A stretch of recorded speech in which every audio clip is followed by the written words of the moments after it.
Hello, team. Welcome to another ATP Geopolitics video with myself, Jonathan Dennis Spears. This is Ukraine War news update, second, third part thereof, fourth, fifth. I don't know. Uh, I I do some at the beginning of the day, some at the end, depending on what time allows for me. I am presently in Ukraine, and you know, getting to do these videos is well, it's all rather variable. Um, anyway, we'll start with the military aid and equipment segment. Alexei Danilov, Secretary of Ukraine's NSDC, stresses a critical need for increased weapons supply to counter ongoing Russia's aggression. The influx of weapons from Iran and North Korea to Russia has altered the frontline dynamics, he says. I would agree with this. I think the fact that the Russians are getting huge amounts of ammunition from North Korea and indeed Iran in terms of the Shahid drones, also some ballistic missiles from North Korea and possibly incoming from Iran. This has given the Russians a new lease of life, I think. Uh, the Ukrainians are really suffering. They really need equipment, and Alexei Danilov is pretty much explicitly admitting that. Uh, just a comment on one of my videos previously saying when I said Ukraine are running on empty, um, someone here says running on empty is a highly emotional term that borders on the Russian narrative. Well, it's true. Like, I can literally tell you it's true. Stop fixating on a temporary US hiccup. There are still 46 other nations in the supply game. I would suggest it's not all doom and gloom, comrade. Actually, I would suggest it is fairly doom and gloom at the moment with regard to equipment. We'll come to this with regard to some good news potentially coming from the US. However, I think what is missed here and what is missed by an awful lot of people, and the reason why I concentrate on the US so much is because they are so big. They're a very rich nation with a massive armed forces and a huge defense industrial complex as well as a Department of Defense budget that dwarfs others. In fact, as I said here, defense spending by the United States accounted for nearly 40% of military expenditures by countries around the world in 2022. So let's just repeat that. In 2022, of all the money spent in the entire world on military expenditure, the US represented 40%. One country, 40% of military expenditure in the world. That's why they're important. That's why they keep getting mentioned. And that's why they're seen as the key to Ukraine's success. According to recently released figures from Stockholm International Peace Research Institute, US defense spending increased by $71 billion from 2021 to 2022, in part due to military aid sent to support Ukraine in its ongoing conflict. And the United States now spends more on defense than the next 10 countries combined, right? So the United States is first, number 2 to 11. You add all of those countries together, so the next biggest spenders on defense, they will not have spent together as much as the US. It is why they are so significant. And so when I say that Ukraine are running on empty, I mean they really are.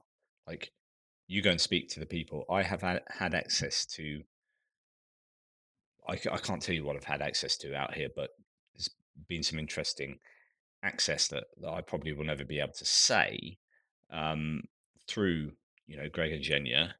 Sometimes not personally myself, but anyway, things are challenging. They are challenging, and Ukraine are very short on equipment. I can't put it any more simply than that. I think they are running on empty, and they need that aid to come through. So, like I've said before, the EU is like a tanker turning. Ramping up production of artillery ammunition is a massive undertaking. And I think the EU is picking up the slack, and I think it is doing a good job of doing that. But unfortunately, you can't get ammunition like that. Then there is a theory that even if the US does give aid to Ukraine now, there are some that say it will take 3 months to get that artillery ammunition from the US to Ukraine. This is pretty desperate stuff going on at the moment. Anyway, let's move on to what's going on in Congress, particularly in the Senate. So, for those who don't know American politics, there are two houses: the House of Representatives and the Senate. The Senate only has 100 senators and are pretty much 50-50, or 40, 51-49, uh, in their split amongst the Democrats and Republicans. They then there is a House of Representatives, which is, I think, is it 219 to 212 at the moment, Republicans to Democrats. So the Republicans have the majority in the House of Representatives, but in the House of Representatives, you only have a 2-year term. So basically, you're always campaigning. As soon as you get voted in, you're campaigning to get voted in again. And since you're in campaign mode, who are you appealing to? Well, your electorate, who are your local constituents. And so, House of Representatives lawmakers, in my view, are far less likely to be considering the big picture foreign policy issues for the US, and are much more likely to be uh, appealing to those who are local to them on local issues, but also really populist issues, right? It's just the nature of the beast. So you would expect the Senate to be able to make almost more mature. I don't mean that so derogatorily as that, but it is a kind of like more mature. Like, we've got 6 years, terms of 6 years in the Senate, and so I can sit back and I don't have to concentrate on, you know, campaigning. I can think, what do we need in this, you know, in a big picture for the US, and what's our place in the world. Much more likely that those lawmakers are going to make decisions to favor the US spending more to give the US a greater standing in the world. And something like Ukraine is going to be more in the wheelhouse of the Senate than the House of Representatives. So in the US Senate, they voted to continue consideration of funding for Ukraine, Israel, and allies in the Indo Pacific region over the weekend. 64 senators voted for it, 19 spoke against it. Republican Senator Rand Paul voted against an accelerated procedure. Now amendments have to be considered first, after which a final vote is expected on Tuesday and Wednesday at the latest. Now, so that happened. That was a basic motion to say we are going to vote on it. The motion to say that we're going to continue considering it. And Mitch McConnell, credit where credit's due, um, is, as Sparkles here says, thanks Mitch McConnell for supporting the Ukrainian bill on the Senate Super Bowl and recognizing how important the bill is for the US and the free world. Quote, the eyes of the world are on our Senate. American leadership matters and it is in question, which I think is really true from Mitch McConnell there.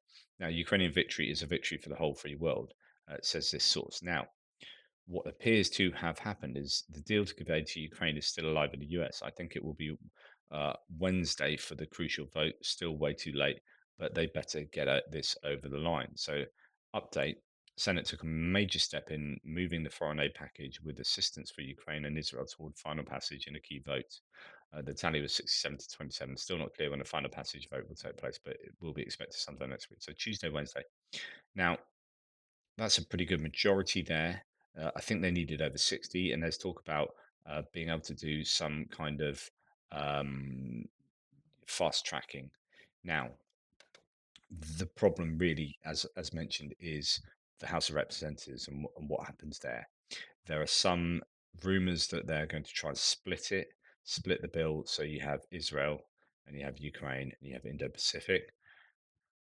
They did try that previously. The Republicans were trying to pass the Israel bill, and that failed. So I don't know if that's a realistic option for them. But yeah, good news that the Senate appears to be on track to pass that, maybe Tuesday and Wednesday for proper.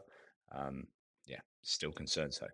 The new 35mm APDS-T ammunition from Rheinmetall has been proven to be faster and more penetrative than the ammunition previously used by the Ukrainian soldiers with their Gepard self-propelled anti-aircraft guns. So these Gepards are the fairly old school air defense systems, or tracked vehicles with those big kind of autocannons on the front. Remember that they were trying to get hold of ammunition because they were running very low, and Switzerland has a whole bucket load of this stuff, but refused to sell it on. And so Rheinmetall had to get themselves making this ammunition again, and they seem to have done that. And the ammunition is of a better quality than it used to be. So that's really good news. Now, French have supplied the VAB APC in Ukraine to Ukraine, and that's been seen in service. It's armed with an M2 Browning 50.50 heavy machine gun. That's good news. So the French don't often headline what they've done, but here they have been producing or been providing VABs. Uh, Thankful to the government and people of Japan for your unwavering support to Ukraine, says Anton Gerashchenko. The government of Japan intends to provide Kiev with 15.8 billion yen, so it's about $106 million, following a bilateral conference on Ukraine's reconstruction scheduled for February the 19th. According to the Sankei Shimbun newspaper, the Japanese authorities have defined 7 priority areas for cooperation with Kiev, which will be announced during a conference. It is expected that Japanese side will contribute to demining Ukrainian territory, improving humanitarian situation in the country, stimulate the development of local agriculture, new types of industries, including biotechnology, as well as IT industries. In addition, Japan will work to restore Ukraine's energy and transportation infrastructure. Tokyo will also support Kiev in eradicating corruption and strengthening public administration. The Japanese government has so far provided more than $7.6 billion in humanitarian, food, financial, and other assistance to Ukraine. Wow, fantastic. Good stuff. Right. This goes to what I've been talking about for weeks now. This is coming from head of the Ministry of Digital Development, Fedorov.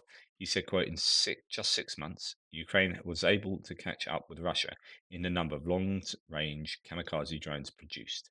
So they are matching Russia for production in long-range kamikaze drones. It's going to be something like Shahid drones. But I don't know whether that includes Lancets as well. How do you? I don't think they're long range, so I think it's more your Shaheeds. Thousands of such drones have already been made. Almost every day, there is a fire somewhere in Russia.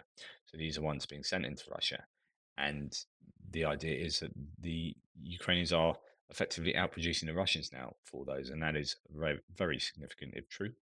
Ukraine will soon have an improved version of the Magura unmanned maritime drones. This is the type that sunk that landing ship uh, off Crimea recently. This is a multi-purpose drone that can be engaged in surveillance, reconnaissance, patrolling, search and rescue, mine action, maritime security, as well as combat missions. Quote, we can't show it, but there is indeed a boat serving as a certain platform and being prepared for new tasks with new scare quotes surprises.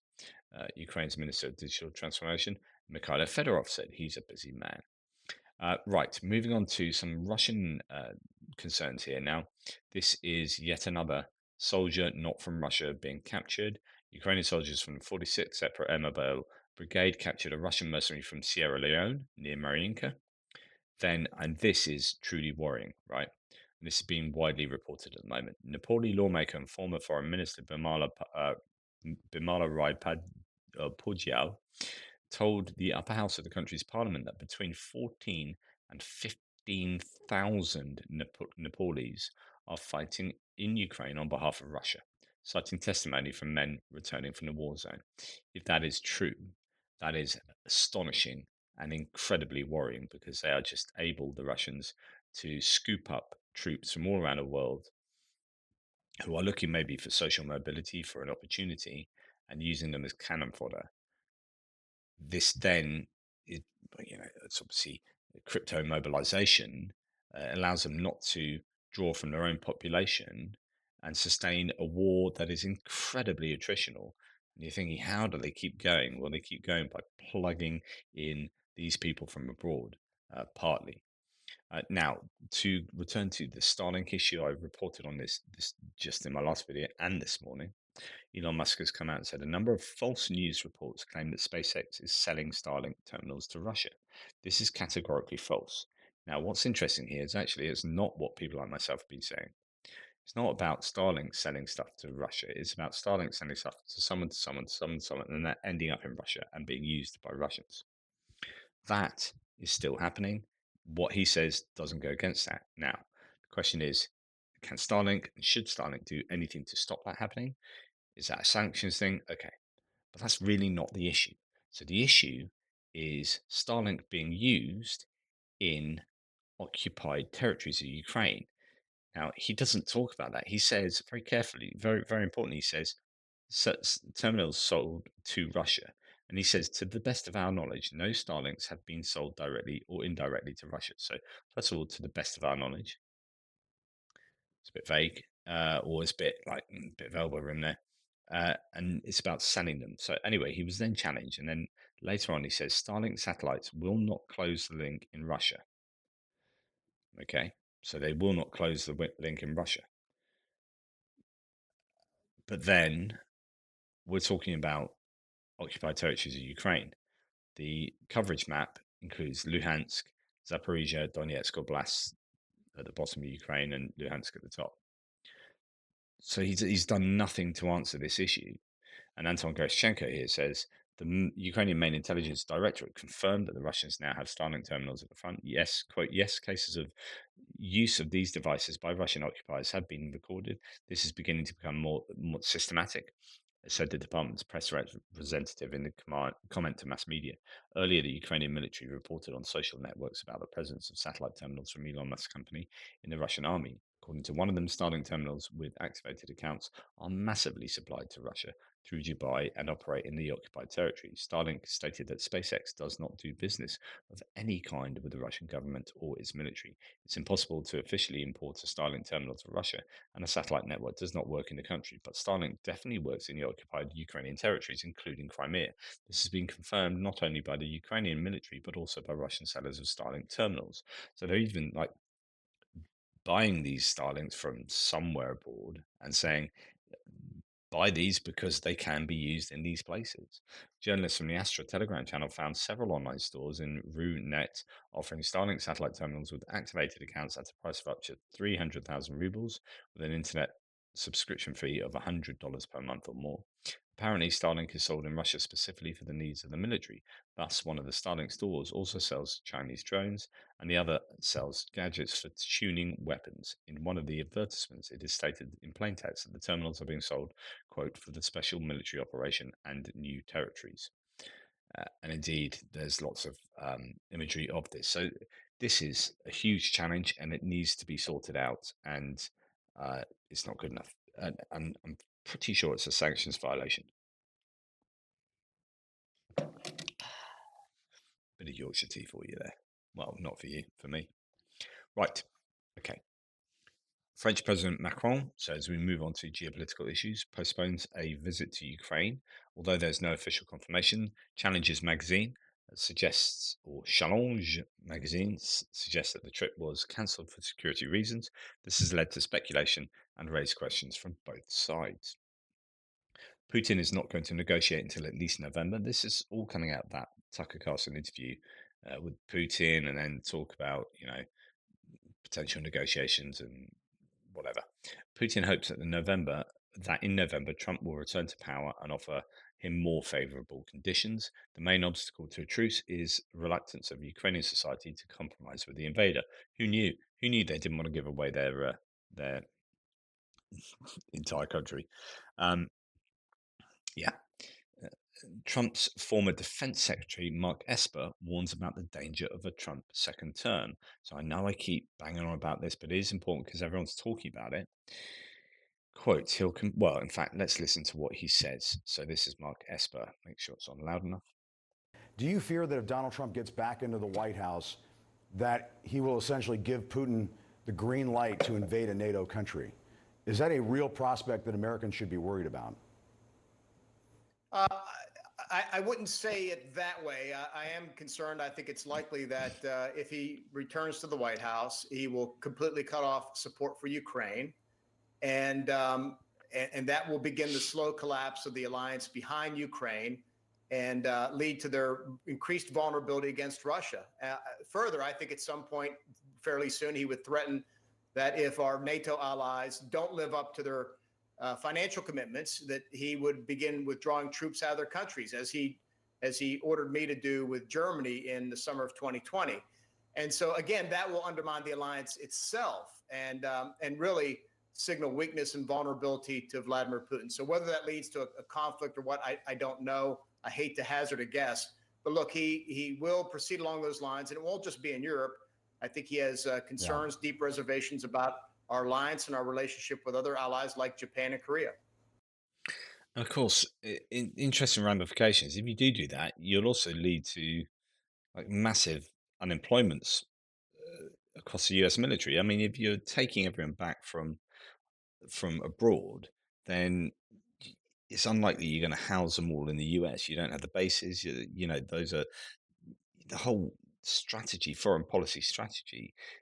It depends on these 800 bases around the world. The US has huge military presence around the world. You start bringing them back from there, you're not going to need them like holed up or inside the US. So it's going to be a case of losing jobs in the military, and will they like that? Will How will that go down? I don't know. Anyway, geopolitically speaking, it's nuts concerning particularly Ukraine there. Now, the German army should be ready for war in 5 years. Lots of rhetoric like this coming out from Germany, from the Baltics, from Scandinavian countries, talking about how, and Poland, talking about how Europe are basically unprepared and they need to get ready because things could get real very soon. So the German general and Bundeswehr Inspector Breuer has said he and another general secretly visited Kiev in a day on the day of Zelensky's resignation, according to tabloid paper Bild. The movement of trucks at the checkpoint Sheny Medica was being restored, according to the SBSU. 220 trucks are waiting to enter Ukraine. Registration and passage of vehicles in both directions is carried out as usual. That all sounds good news. However, this has happened. So Polish protesters, damaged Ukrainian grain trucks with angle grinders and spilled cargo onto the road in the Dorohuk border crossing. An on and off border blockade on the Ukrainian Polish border has persisted since November 2023 due to protests by Polish hauliers. As Ilya Ponomarenko here says, just speechless. Ukraine is fighting for its very existence, tries to keep the shatters of its war ruined economy afloat, get as much money as possible to run the wartime budget. And we have this. We get our bread, uh, one of the most sacred things to Ukrainian culture, decorated this way by a bunch of pro-Russian thugs. Seriously, dear Polish neighbours, we need to do something about this. We will regret letting this happen in the end. We all will regret. So, I mean, that's terrible. It's a terrible waste more than anything else.